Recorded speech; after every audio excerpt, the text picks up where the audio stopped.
I tend to talk about DoorDash a lot because, let's be honest, they give us a lot to talk about. But in this video, I want to turn my attention to 4 other apps that I avoid like the plague. I mean no disrespect to anybody who enjoys doing the apps we're going to be discussing in this video, but as far as I'm concerned, they can go die in a hole. The apps, not the people who do the apps. We're going to kick things off with Instacart. I hate this app, and I'm not going to sugarcoat it. I would say that they're worse than DoorDash. I did Instacart way back in the day where you had to pick up hours to get any batches. I didn't do it long for obvious reasons, but it hasn't gotten any better. It's gotten worse. Sometimes I get bored or just want a good laugh and I'll open the Instacart app.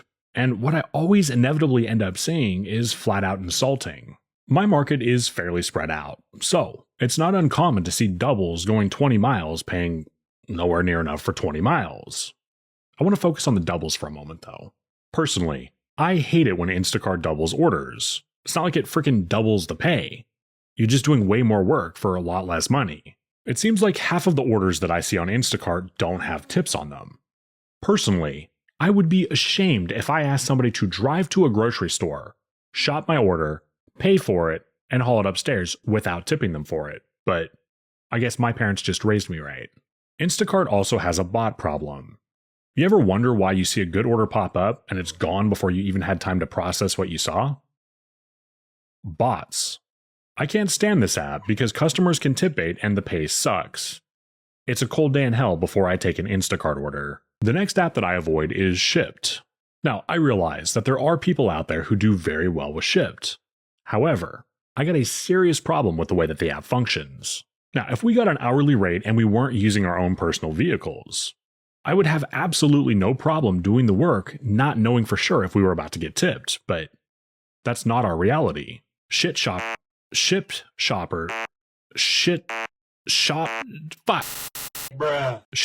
accept orders, shop them, and then deliver them in hopes that they're going to get tipped. In my opinion, gig work should never be like that. Can you imagine just how frustrating it would be to shop for 100 orders and then get stiffed? That right there, boys and girls, is why I avoid Shipt like the plague. Just like freaking DoorDash, Shipt wants to treat us like independent contractors when it benefits them and employees when it doesn't. Hear me out. Before I knew much about Shipt, I applied to be a shopper, and let me tell you, their application process is unacceptable. Let me ask you this. Do we interview our customers about the items they order prior to us accepting the order? Do we ask them if they ordered cases of water or what size condoms they bought? Of course not. That would be weird. Just like it's weird for a gig app to interview drivers. We either accept the orders or we don't. Having to answer behavioral questions is not industry standard. I'm sorry, but we shouldn't be asked what we would do if somebody walked up and kicked us in the balls. While I am joking about getting kicked in the nuts, I'm not joking about the fact that they ask interview-style questions when you apply to be a shopper. If that wasn't bad enough, when I applied, they also asked me to record video of my answers.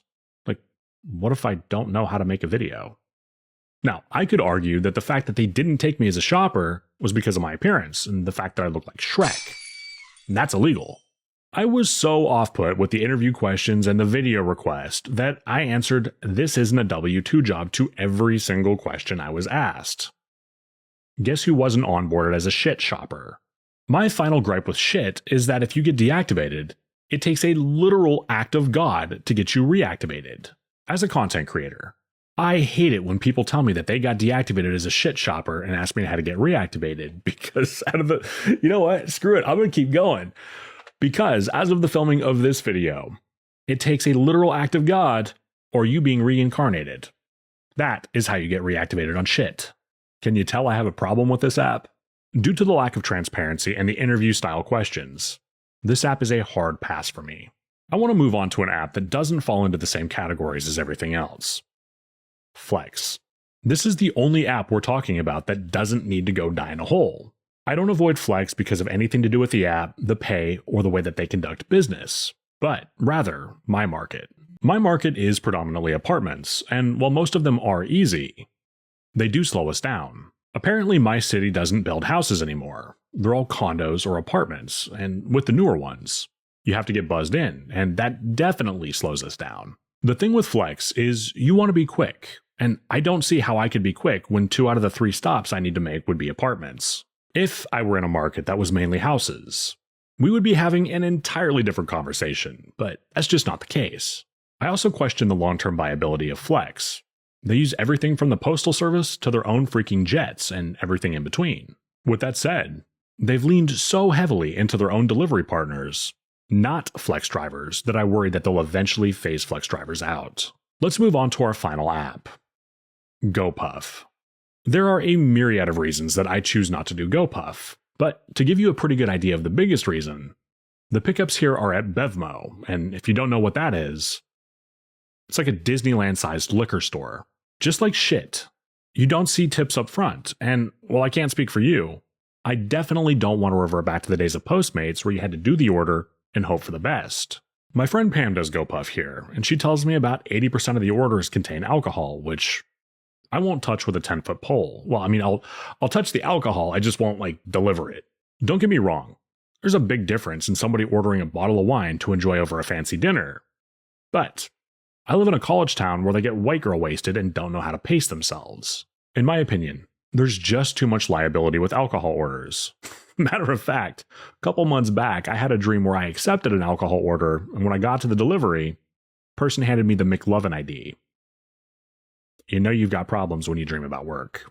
Now, I'm sure in 99% of cases, they would go off without a hitch, but it only takes one time to find ourselves in serious legal trouble.